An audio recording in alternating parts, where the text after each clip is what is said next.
So, Derek, how's your weekend? Pretty good. Pretty good fights. I'm a big fan of UFC. You said I totally did not send you a link to the illegal stream that I do not that I do not. I totally pay for the UFCs by going on ESPN Plus, paying $5 a month, and paying $60 to watch the fight. That's totally what I do. And I totally did not try to click on that link either. Yeah, that'd be horrible. We'd be terrible people if we did that. I wasn't able to watch it, so so tell me about it. It was pretty good. So, like we were talking right before the podcast. So the co-main event was that fight was, I think, fight of the year last year, and it ended in a draw. So like it was kind of hyped up, but it was at flyweight, which is 125. So like they're pretty small. So those fights usually don't get a lot of action. Well, they get action, but like not a lot of hype built around them. But a lot of people were really excited to see this fight, and it ended with the guy that I thought wasn't going to win, Brandon Moreno. He actually ended up winning by submitting the other guy who would probably be considered better in like jiu-jitsu, and he ended up submitting that guy, so it was pretty crazy. So was that a rematch of last year, you said?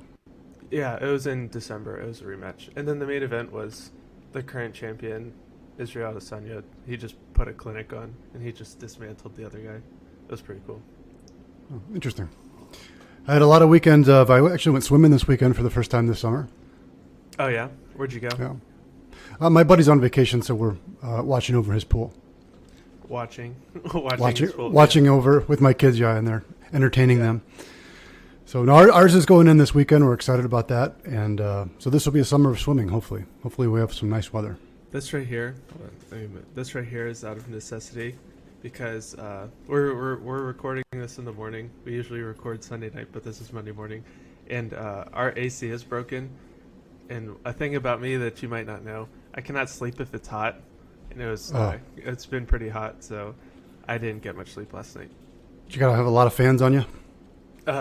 No, we just prayed to God that it got cold overnight and just left the window cracked, which it did. It's funny. So, and it seems what the thing is, it seems to be working this morning, so I'm kind of mad. But at least we get to use our cool mugs, you know. Yeah, excellent. Well, let's follow this chain of events here. So if you break money down, you and I have had this discussion before. To me, the discussion of money and what is money is a fascinating discussion, because if you ask the average person that, what is money, they may scratch their head like, what do you mean by that? Money, in short, whether we're talking about dollars or we're talking about coins or we're talking about crypto, is an exchange of value. And money provides a peaceable exchange of value, which in my opinion is a very noble cause. And it's a very noble pursuit. Otherwise, we have to take things by force. So money provides a peaceable exchange of value. In my opinion, where that value comes from is time.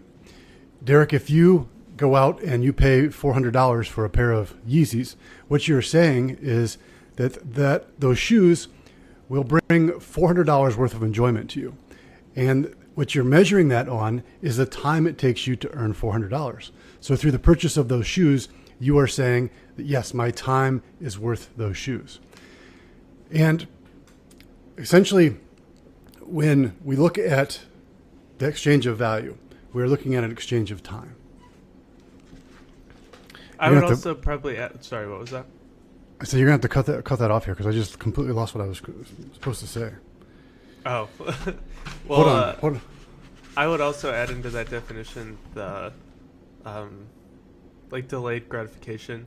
So you're also and opportunity cost. So you're also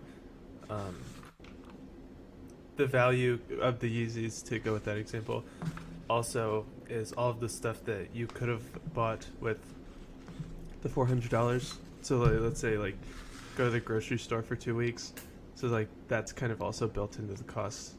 And then like delayed gratification, where let's say that $400 you've been saving up, where it's added extra value because you could have spent $50 increments over the past 4 weeks on other stuff, but you chose to save.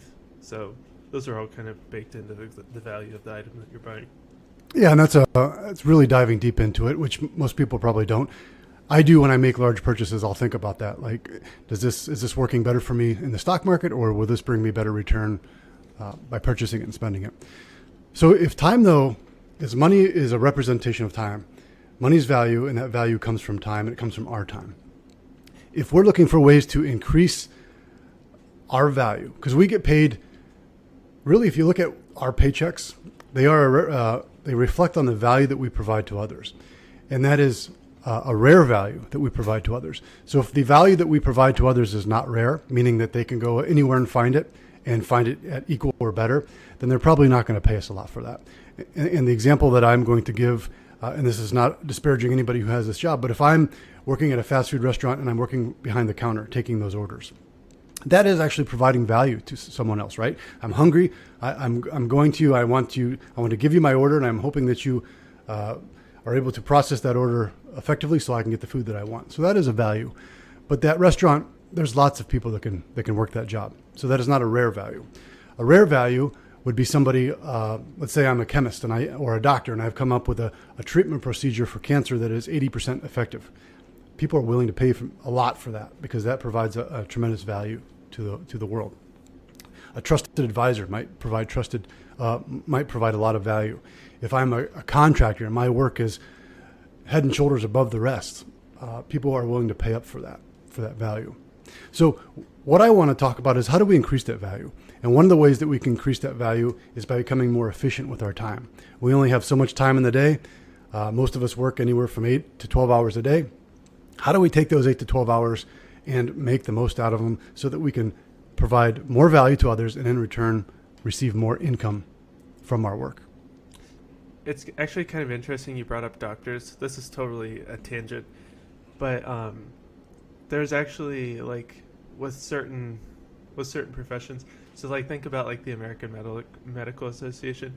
That pretty much only exists to keep doctors' wages high, because if you think about all the hurdles that doctors have to go through, past a certain point, most of that stuff won't determine whether or not you're going to be a good doctor.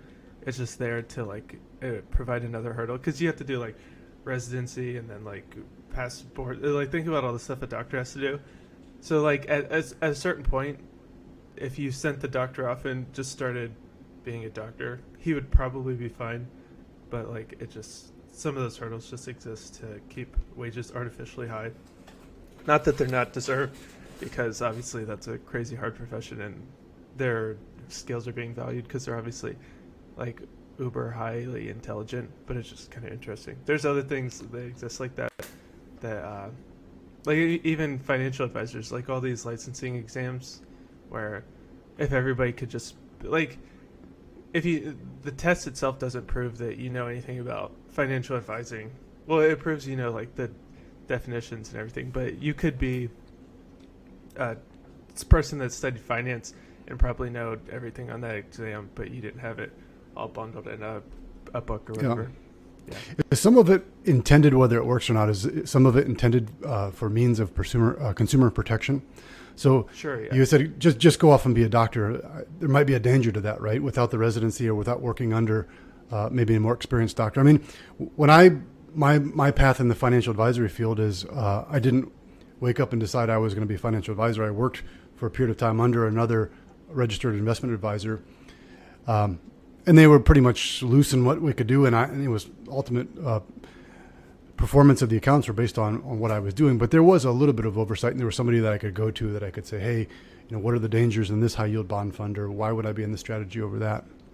But if you think, yeah, but just to clarify, obviously, yeah, that's correct. Where, like, you can't just pass medical school and start doing surgery. Like, those steps, those certain steps are necessary, but it's kind of arbitrary what they choose and what they don't choose. They just, those hurdles are just in place to keep wages high. Yeah, I've told you this with the financial exam or the Series 65 or whatever you go to get for your securities license. Is 80% of the things that are in there you'll never actually experience in a normal practice, because a lot of it has to do with the regulating laws and the Securities Act of 1933. Well, how often is that going to be brought up in a normal day-to-day? Zero. Right. But I guess having a basis as to what authority the advisor has, how he needs to conduct his business. There are some things like calculating bond yield and difference between a preferred stock and a common stock and all that kind of stuff. I mean, that does come into play, but Lily's dad is a foot doctor, and he's been practicing for decades now. And he wanted to get licensed in another state, so they made him retake all of his licensing exams, or whatever the tests are called. And it's like the 20 years of experience had absolutely zero value. It didn't even give him extra credit on the test. It's like he had to pass as if he was coming out of med school, like the same test. And he hasn't studied it at all for this test. Right. It's not like you brush up on that stuff. So, I mean, he passed the test, but isn't that stupid? Like, your experience should have greater value, you know? It is crazy. And if I had to retake that test again, my securities license, I would definitely have to study because, again, it's stuff that you've never come across again. So you memorized it for the test, and then it was forgotten shortly after. Right. So, interesting. I'm studying for it right now. I have my book right here. So, Derek, let's get into some ways that we can improve our efficiency. And this is something that is near and dear to me because every year I try. It seems like there's more things that are thrown on the table, more things that are thrown on our plates, and we've got less time to deal with them. So how do we become more efficient? And there's probably a limit to that, but I'm in the mindset that every year I'm going to get better at that. And a lot of times I will learn from trial and error. I'm going to throw the first one out there. And this to me was one of the biggest things that I ever did for my own personal, professional life. It would be developing a morning routine. I firmly believe that the day is either won or lost in the morning. And let me give you an example of how I used to go to work. When I started off in this profession, I would go to work and without really a plan of attack of what was going to happen. And the first thing I would do is I would fire up my computer and I would turn on my emails and I would start answering emails. And all of a sudden, now the day is not mine. The day belongs to someone else, and it's on their whims and it's on their wants and desires and whatever that next pressing emergency is that has to be solved, which typically is an emergency, but it's an emergency to whoever fired that email off to you. Mm-hmm. And then what I would find is by noon, I hopefully got all those to-dos done that were dictated to me by the email. And so I would fire up the email again and I would see who else sent me, and I would be responsive. And so throughout the day, I was actually very busy, and maybe I got some things done, but it was never something that was either moving me closer to my goals or maybe the most pressing issue for my client or to serve the business. So my recommendation would be to control those mornings. And the way to do that is to wake up and have a morning routine. In my morning routine, I'll exercise, I'll typically read something, I'll typically write for a while, and then I will plot out my day before it happens. So obviously I'm waking up around 5 o'clock to do this, 5:30, depending on... Savage. Is that right? Well, we'll get into that before. I don't know if I consider myself a morning person, but you get into this routine, and if you do it enough, what happens is you start waking up before the alarm goes off. And so I'll plan my day. So, and my to-do list is not a busy to-do list. Yes, I have the busy to-do list like everybody else, but there might be 15 things on that list. I know that I'm not going to get all 15 things done. So what I'll do is I'll take the top thing, and what I determine is that the top thing is we've got goals. Which one of those is going to move me closer to that goal? And the thing to do is you want to do that the first thing in the morning. You don't want to wait. We're not waiting until after lunch to do this. The first thing in the day is that top goal or that top thing to do that moves us closer to that goal. Because if all hell breaks loose the rest of the day and there's a million fires to put out, as long as I got that one thing done that was going to move us closer to the goal, well, then the day's a success. And I can go on from there, and the day can go to hell, and it'll still be a productive day because I got that one thing done. Yeah. And then, I know you follow Jocko Willink on, Instagram. He always takes pictures of his watch at 4:30 because he's in the gym by 4:30. And he always says something similar, but he says the first thing you should do is make your bed because, the concept is, if you make your bed in the morning, then you already hand yourself one win. And then, maybe you're going to go out and then work out and have your second win. And then you're going to eat a good breakfast. That's your third win. So then by lunchtime, it's should I have, a salad or should I go get McDonald's? You're like, why would I ruin my win streak? It's I have 3 wins today. It's I can go get my 4th win, Or you can, you basically, get this momentum going. And then it carries you throughout the day. But I'm also not a morning person, but I need to be better at it. Well, it can be trained. I don't know if I'm a morning person either. Given the opportunity, I think I would I would rather sleep in. But then Sure, yeah. there's that nagging thing that's, the clock's running here. And So- your clock's a little bit longer than mine. So So, you said you read in the morning. What are you reading right now? I'm actually curious. So usually what I'll do in the morning is I will, so the book I'm reading is The Fountainhead. But in the morning, my morning read is typically, and I usually, admittedly, I listen to books on tape back and forth to the office. Mm-hmm. My morning reading is typically something about the industry. So it's something about what's going on in the markets. It's something to brush me up on if I'm reading who's reporting earnings, what we're looking for in the market that week. That's what I'm kind of reading up on in the morning. So it's so hard to read like financial media stuff because a lot of it's such like it's half of it's like just talking your book and then the other half of it's just like garbage takes. Like, Yeah, for sure it is. You have to I find mean, there's- diamonds in the rough. It's so hard. So what you look for, I think, is you have to look for, I look at a number of different sources, and I look for things that are maybe a repetitive topic. And so, because most of it's clickbait, let's be honest. Yeah. They're talking about, the next, and it all has to do with, if you read financial takes on things, I would say 3/4 of them are doom and gloom, because that's what's going to drive headlines, and that's what's going to get people's attention, is that doom. Yeah. I'm not looking for doom. I believe long-term the market continues to go up and to the right. Will it have its fits? Absolutely. But I'm not investing for that. I'm investing for the long term. I saw an article this morning. It was like, tech is in, financials are out, and then you should thank bond yields. It's like, well, if you would have said that 1 month ago, it's like it would have been the exact opposite scenario. Like, what changed within a month? Like, it's a complete 180 in the entire market, and it's just like, I didn't read the article, so like, maybe it's actually legit, but just going off the headline, it's like they just try to grab you with those headlines because obviously that's a crazy headline judging off the like last month, Sure.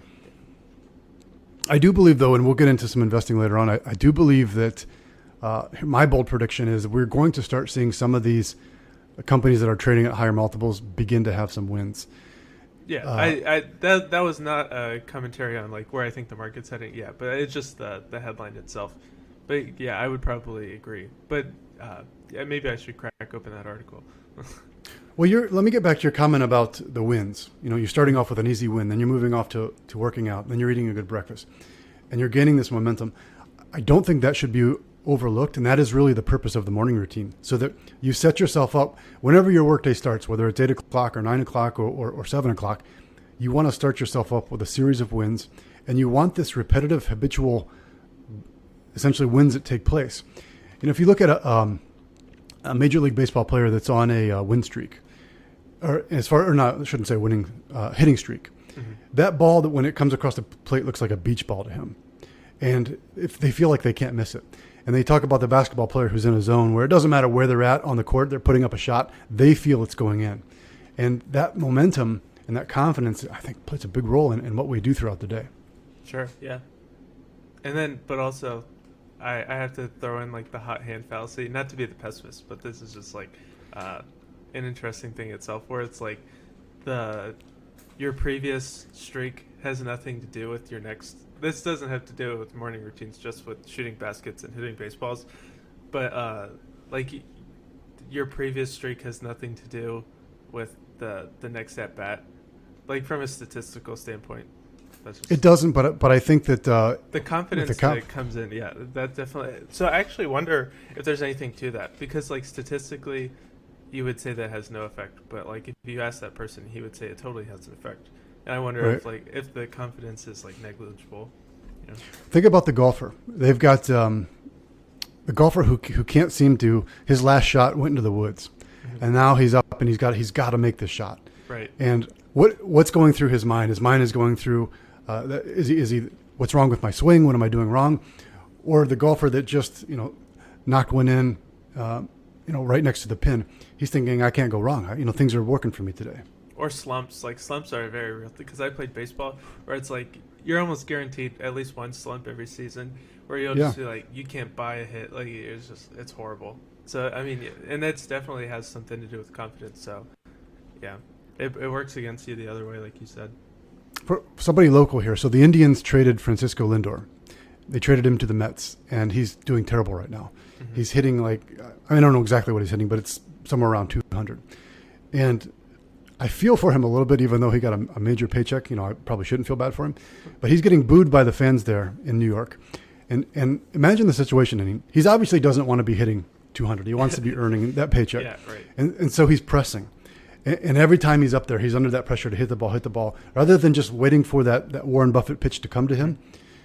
He's pressing, and so which creates a downward spiral, which probably amplifies that slump.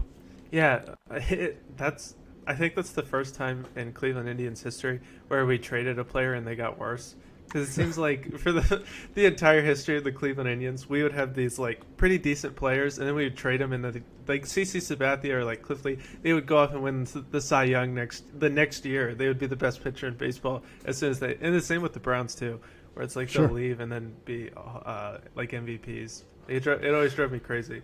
But I like Francisco Lindor when he played for the Indians. But Yeah, he's a fun guy to watch. He was fun to watch. Yeah, he was really fun to watch when the Indians were winning. So here's my other recommendation for improving your efficiency. And I know that not every job is the same and not every job can do this. But if you look at the studies, we are not designed to work from 9 a.m. to 5 a.m. straight, even though a lot of us do that. What we do is our efficiency declines as we continue to work. And if you look at, you can look at a lot of different fields. If you look at malpractice lawsuits and you look at when that actually surgery happened, it's typically after 2:00 in the afternoon is when most of the malpractices happen. So what you need to do is, if you can, train yourself. A lot of the studies out there say that 60 to 90 minutes is our peak concentration.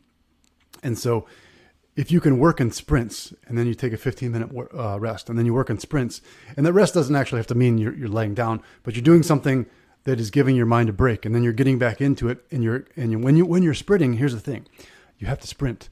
So the cell phone, if possible, you got to take that and put that aside, because all the studies also show that if I'm deep in concentration and I get a text on my cell phone, I look down and I take a moment to answer that, it takes me a number of minutes to get back into that level of concentration. So if you think about your cell phone, it's going off every 5 minutes because somebody's sending a text and asking, what are you having for lunch? Get back to that at some other point. Answer those texts during that 15-minute rest. Mm-hmm. Most of the time, these texts that come in aren't, life-changing events that happen. So turn your email off and turn your cell phone off and focus on doing your best work for those 60 to 90 minutes. Yeah, that's definitely true. That was my studying philosophy when I was in school. Is do like 30 minutes of sprinting and then like 15-minute breaks, and then you basically want to get to a point where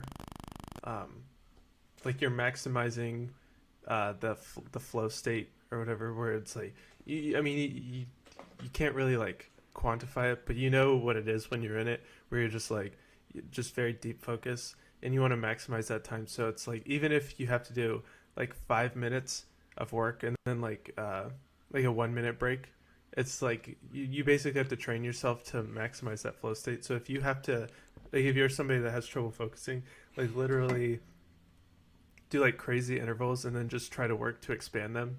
So like that's a really good tool for studying.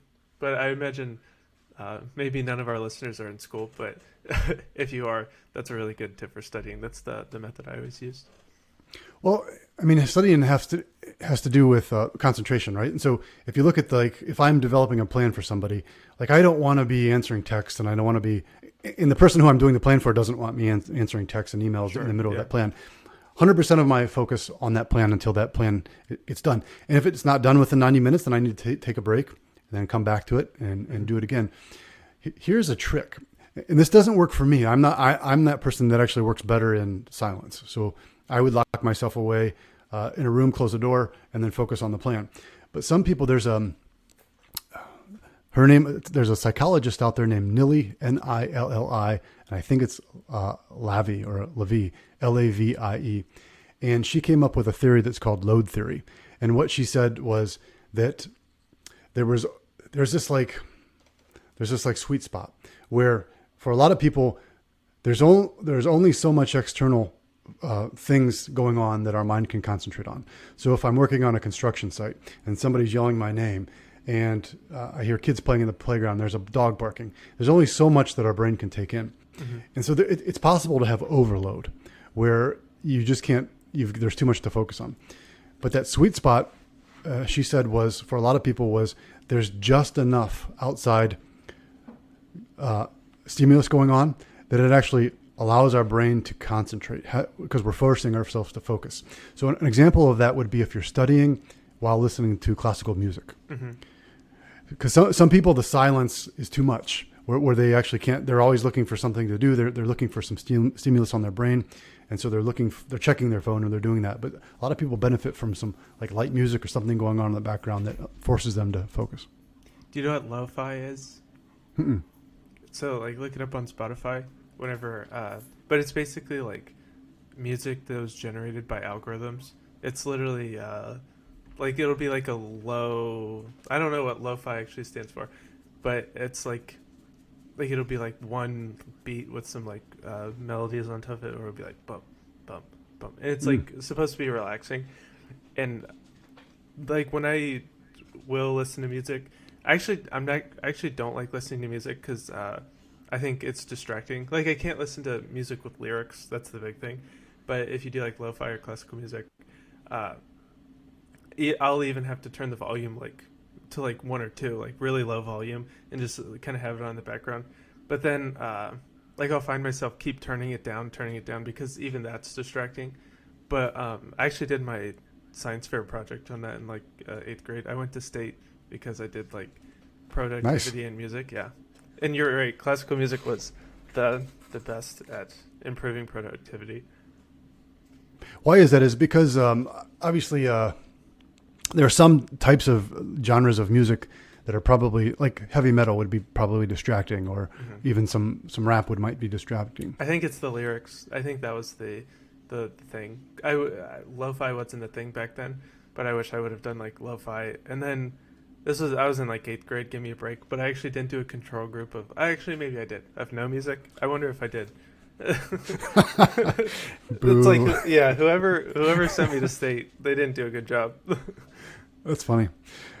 Here's another trick that I think that you can use. So when I was an athlete in high school and college, I had this book that was called The Edge, and it was a list of quotes from all these famous athletes who were successful in their field. And Dan Hampton, who was I believe a defensive lineman for the Chicago Bears during the years when the Bears were amazing in the 80s, 85. He said he was quoting for it. He was always in search for the perfect exhaustion.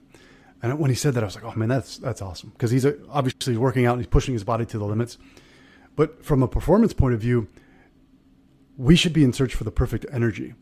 And the way that you get that is through exercise and diet, I believe. Sleep, exercise, and diet. And you want to sustain energy that can get you. And as you age, you don't have this problem yet, Derek, but I promise you, as you age, you start losing some of that energy. And so the way that we can maintain that long term is we can have that clean diet and a diet that kind of burns like coals, not like gasoline. So we're not the sugar spikes that go on through the day. We want that energy that's prolonged. The sleep was a big thing that I learned was we mentioned in prior podcasts. I thought that I was going to win by outworking the other person to death. And if I'd have continued, I probably would have worked myself to death. You definitely need that sleep because it gives you that energy. And then the exercise. By expending energy, I like to do my exercise in the morning because then I'm burning throughout the day. I'm burning calories throughout the day. But those are 3 things that I would highly recommend that you do for improving efficiency. Yeah, that's good. I think if we're talking about efficiency, one of the things that I use is like work smarter, not harder. So I say, I don't know if Bill Gates actually said this, but this quote is attributed to Bill Gates, where if he has a really difficult job, he'll hire a lazy person to do it because they'll find the easiest way to do it. It's like, that's funny. Like take the sentiment of that and don't be a lazy person. Like just think about the easiest way to do things. And sure. If you look at, like when I first started on at Crosby Advisory, like one of the first thing I did was like look for things to automate, like look for things that take up time and try to find a way to like use your skills. It doesn't have to be technology skills, just like work smarter, not harder, and look for ways to like look at the task itself and see if it can be done in a better way. Kind of look at it like that. I agree. And I think you also want to keep the goal in mind and figure out, how do I focus most of my attention on the goal? So example for that is, so you came to Crosby Advisory, and one of the things you did was look for inefficiencies. How can we do this faster, better? And one of the things that come to my mind was the trade blotter. You automated the trade blotter so that we weren't manually entering every single component of a trade that went in there. And that's important because the trade blotter is important. I don't want to put any I don't want to pretend it's not, because the trade blotter ensures that the trades that we process for our clients actually go through. But when it comes time to review a portfolio with a client, the client never asks me, so how was the trade blotter going? Yeah. What it's not like, it's important, but it's not as important as, like, if you had a pie chart of all of the time spent, it doesn't have a proportional like increase or a proportional value to the amount of time it takes to do it, you know? Absolutely. Yeah. So if you think about that, the focus should be on, my client is hiring me to grow money or produce income or protect assets, whatever that might be. So that is the goal. How do I spend most of my time on that? That doesn't mean that I can throw away the other stuff, but you're right. When possible, automate it. Yeah. And then another thing is, so this was more of the, like, maybe not ways to increase efficiency, but ways to increase your income. That was another thing we wanted to talk about today. I would say look for problems to solve. So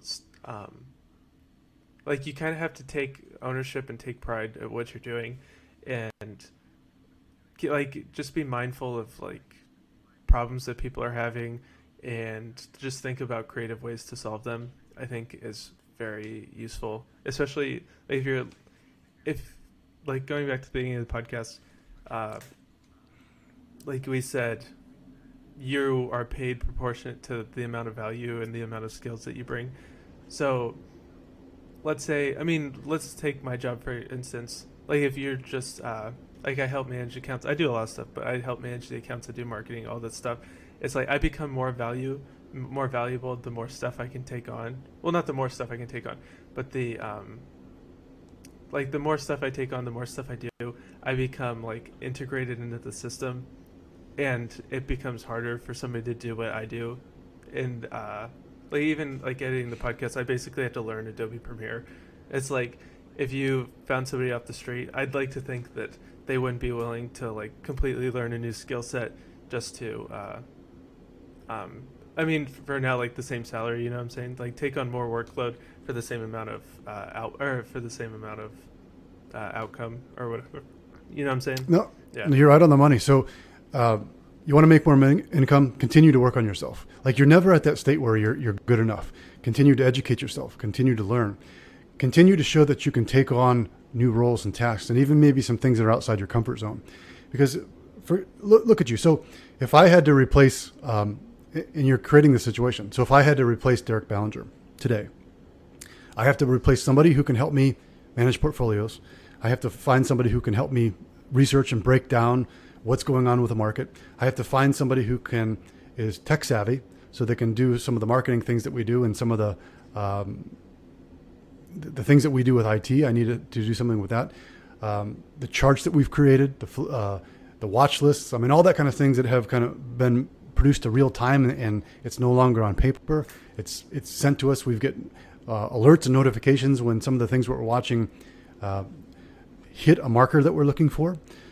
So yeah, you might say that you have to either find somebody that's very identical like you, which would be tough, or I have to hire multiple people. right. I have to hire somebody. And so by constantly learning and constantly showing that you can take on new tasks and new responsibilities, your income is going to go up, because it has to, Sure. Yeah. because you become more valuable to the employer. Right. Yeah, I think that's gold. For sure. The other thing that I would look to do is figure out a system of notes for yourself. And we kind of talked about this when we talked about the journal. And that doesn't mean that if you want to carry a journal around all day, that's fine. I don't. But I do have a system of notes. I typically use, we have a management system we use for notes. But on my phone, even if it's like your notepad on your phone that you're writing stuff down. Mm-hmm. But then the other thing that I found, and I've talked about this before, is I started, and this is actually recent, I got into it, then I got away from it, and then I realized how valuable it was.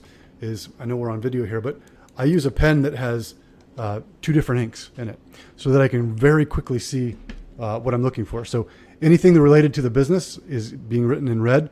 Anything that is a personal note of mine, I'm writing in black, so that when I look down on that paper, I can see my eyes go right to whatever I need to go to. I bought, you inspired me. I bought new pens and a new notebook. Kind of on the same thread, but I hate that pen. I gotta be honest with you. I think it's too loose. I like it solid, this is the pen that I got ready. Boom. To each his own. I know that, yeah.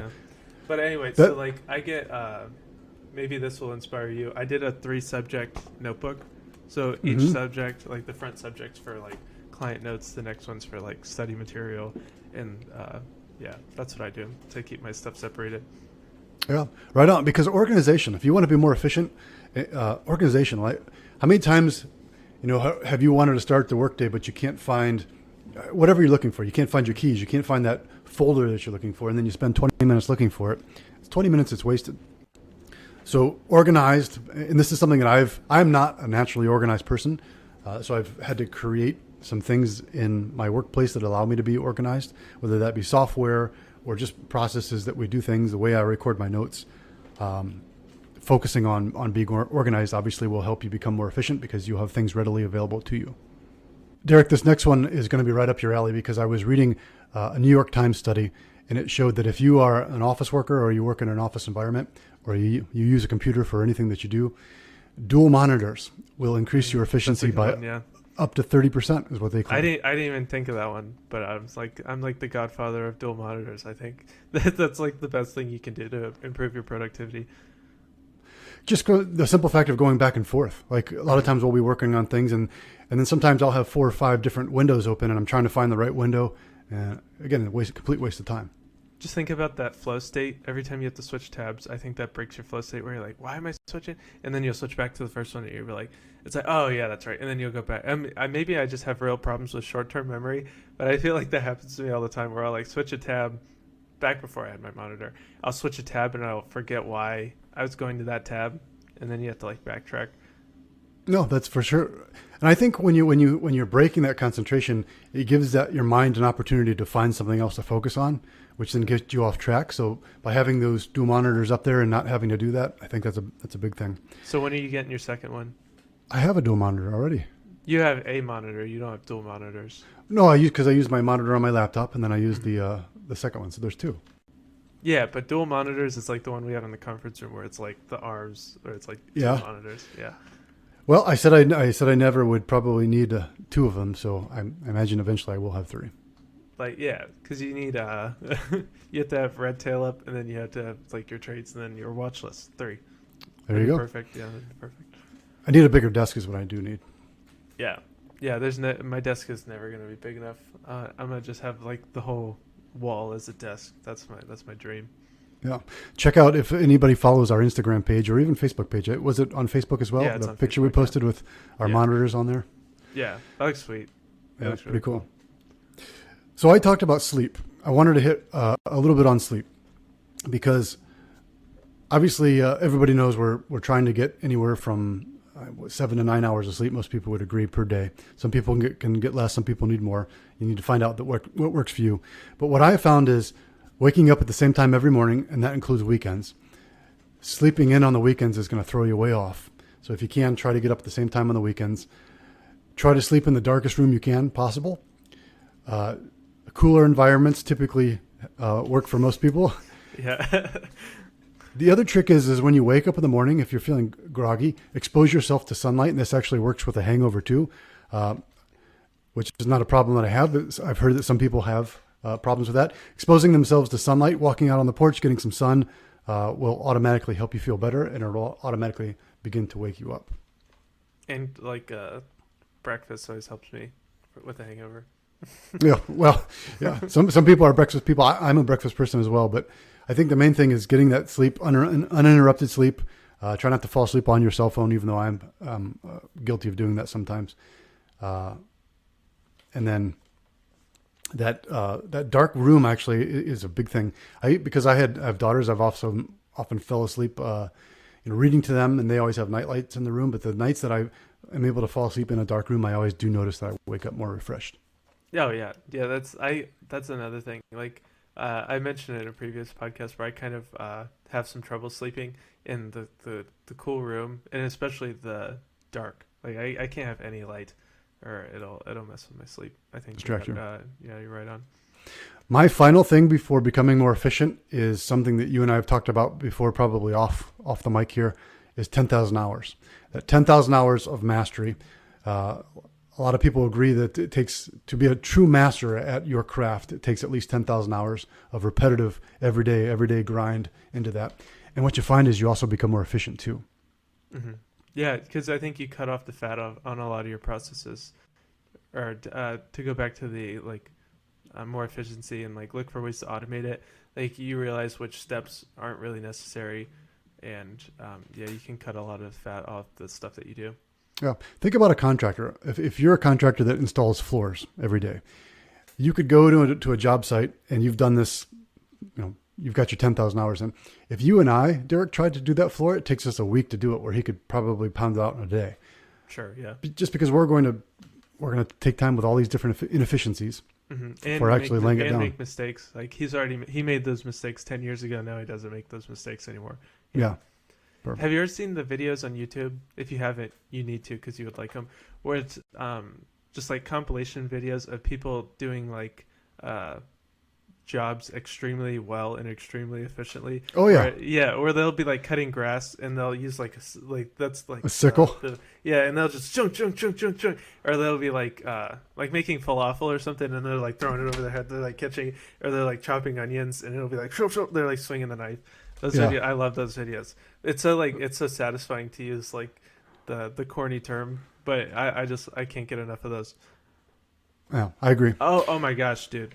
You have to. I'm gonna send you this as soon as we get off. But it's a new YouTube channel that I subscribe to, where it's called Tool Tips, where they'll do anything, just with wood or with, any tools in general.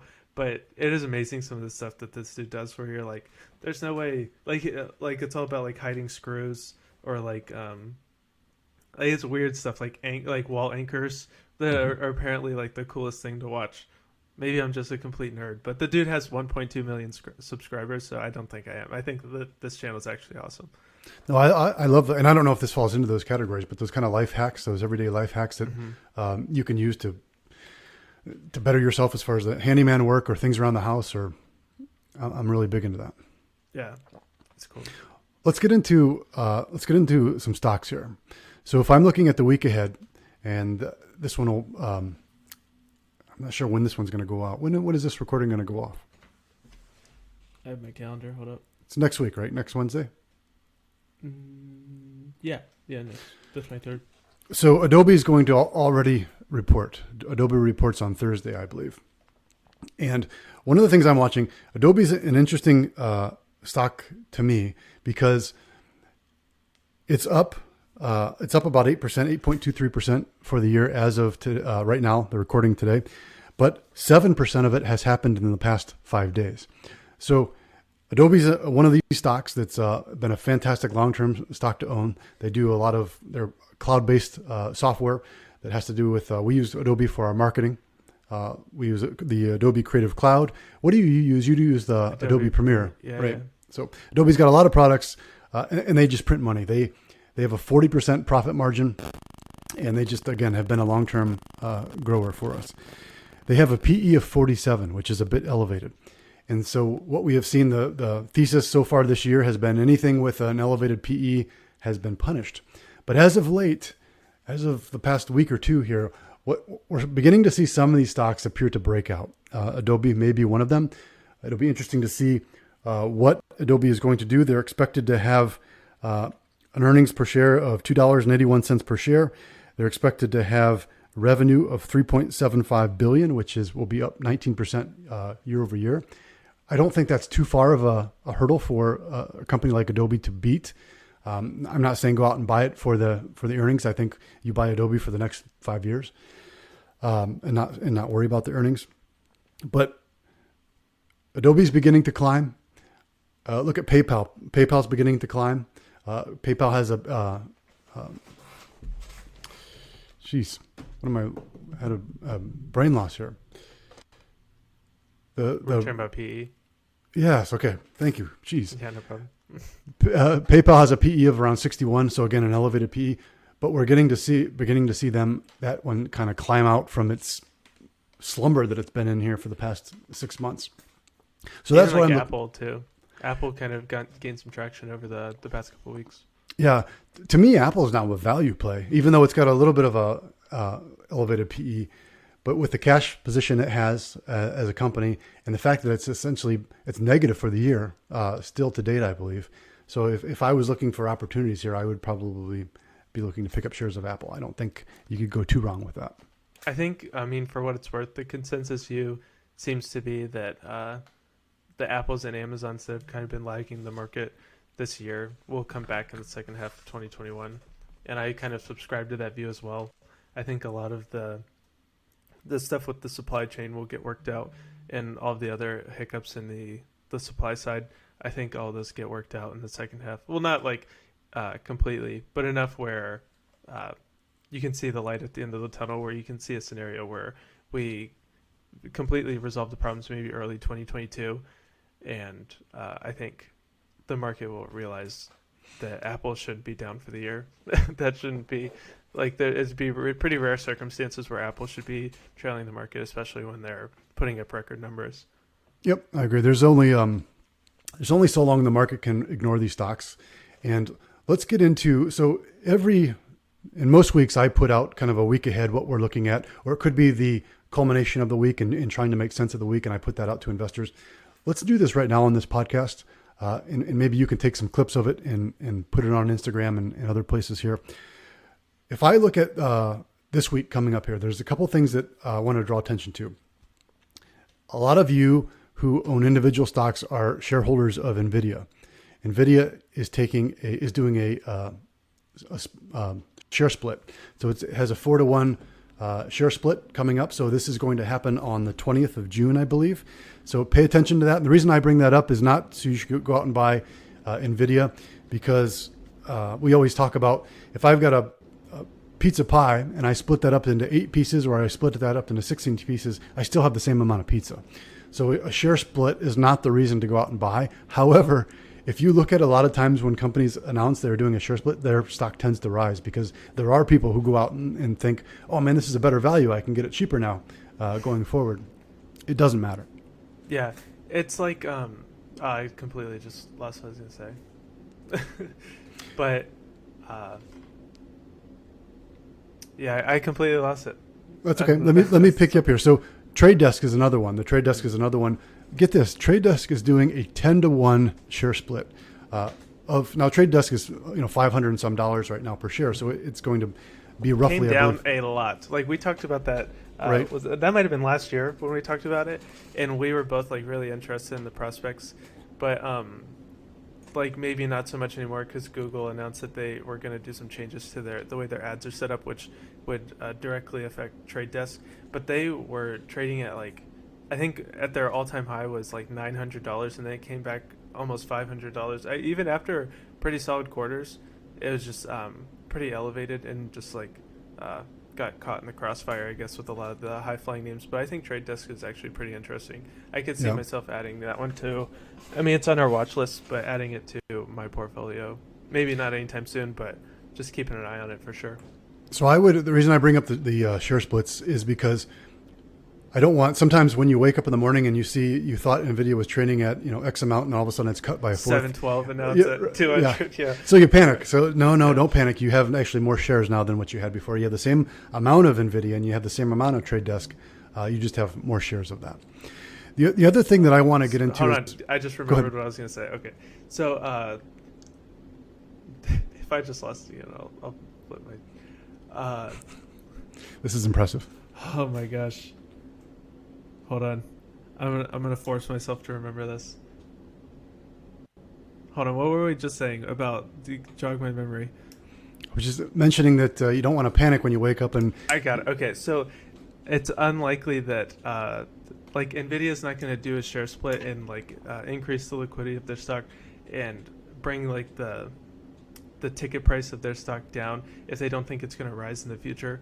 because like think about like the reverse of a stock split where they're like consolidating shares. It's Right. like that's if it's like $1.50 and they think it's going to be $1, they'll make it like worth $4 so they don't like get delisted or anything.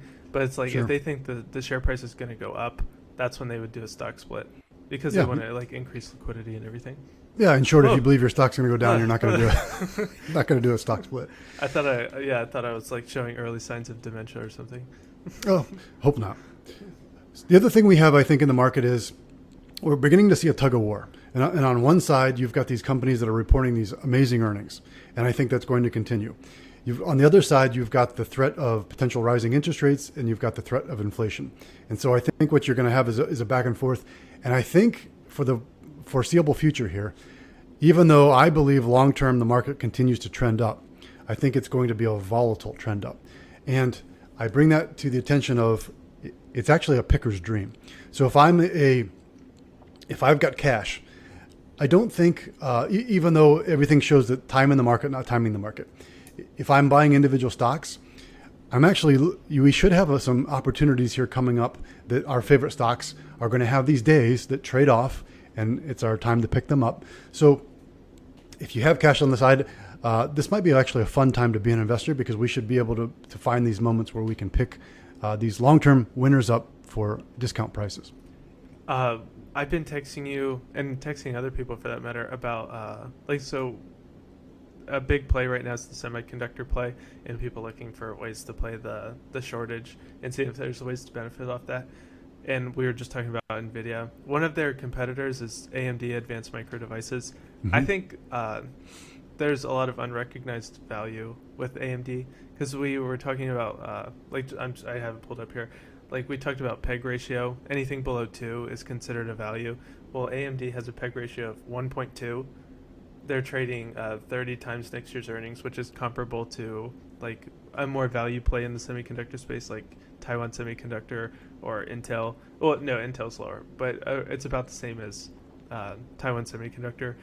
And it doesn't pay a dividend, but they're expecting earnings to grow 232%. Or no, sorry, I apologize.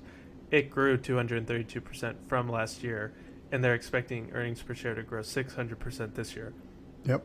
But the shares have been trading flat since like last July. It really hasn't seen the same uptick that like NVIDIA, even though they're probably expecting similar growth. So I think AMD is a really good play right now. I've been picking up shares of AMD. Agree. The other thing that we're looking at is taking place in the market is if the growth targets do continue to pan out like what is projected, then we should expect to see rising yields in bond. And because of that, we want to continue to be in shorter duration if we're looking at the investment grade. However, I will point out our high yield bonds. Our high yield bonds have done fantastic. Destroying, yeah. The holding that we have in most of our models is PIMCO's ticker symbol PTY. And if I look at that up to date, about 14% from a high yield bond, and it pays 7% yield on that. So that's been a very nice one to own. Yeah, that's a winner. And also, the REITs, the real estate investment trusts, and all of it. Where are you gonna bring that up next? Yeah, the REITs are right on the money there. Yeah. So our VNQ is our holding that we use for most of our real estate exposure, up 23% for the year. The thing that I wanted to point out is, when we're in meetings, I'm talking to clients, the first thing that they ask, well, what happens when interest rates begin to rise? Well, if I'm talking about residential homes, then yeah, that's probably going to slow down the purchases of the new homes, purchases of the older homes, because you're going to price out some of the market with the interest rates rising. But keep in mind that VNQ, that Vanguard Real Estate ETF, has a lot of commercial real estate in there. Mm-hmm. And commercial real estate should actually benefit from a recovery. Sure, yeah. And one that you called, pat yourself on the back, was Starwood Properties, or ST, ticker symbol STWD. You told me to pick that one up at like $12 or $13 a share. Now it's trading at like almost $27. You really picked that one from the bottom, and it has like 10% yields or 10% dividends. So yeah, you really you called that one. I told you to buy that one and hold it forever because it's going to. I thought we were both thinking it was going to take a while for that to come back, and it came back in less than a year. Yeah. You don't have to pick. You don't have to go all in on YOLO AMC. It's like there's value plays where you can make pretty stellar returns. Yeah. Be patient. Be patient, and this is the long-term game. That's a thing that I get into, and I'm going to end this with this, is anytime that I see, there's no shortage of slot machine investments out there, to say this thing, where you're pulling that lever and you're hoping it goes up. So as many people win that, there's going to be as many people that lose that get in at the wrong time. But the thing that never fails is buying the quality investment and holding it a long time. I know that's boring because nobody wants to wait a decade in order to quadruple their return into something, but that's the surest bet. Yeah.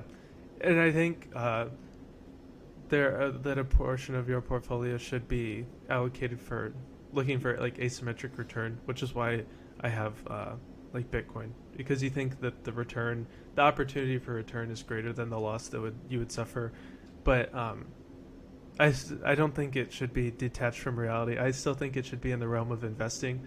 I don't like some people say 5 to 10% of your portfolio should basically be a slot machine where you're playing around with like a Nikola Motors or playing with AMC or GameStop. I don't subscribe to that view, but I think that maybe 5 to 10% is riskier, definitely riskier, but you should still have like an investment thesis behind it. Yeah. Because if my savings rate is on point, then I should not have to take uneducated, crazy gambles in order to try and hit it.